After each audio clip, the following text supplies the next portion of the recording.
राधानगरी तालुक्यातील कुंभारवाडी इथं रस्त्याच्या कडेला लिंबामध्ये टाचण्या खुपसलेल्या काही लोकांच्या छायाचित्रांवर हळदी कुंकू लावून काही बाहुल्याही ठेवण्यात आल्या होत्या.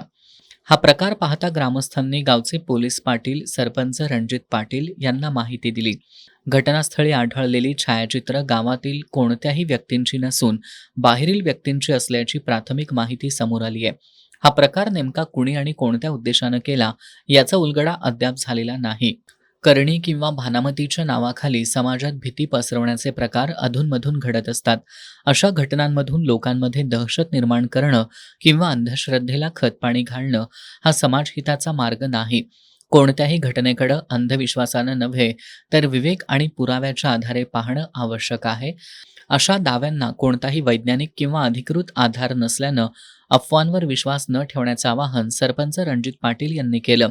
तसंच या प्रकारामागील व्यक्तींचा शोध घेऊन योग्य ती कारवाई करावी अशी मागणी ग्रामस्थांनी केली.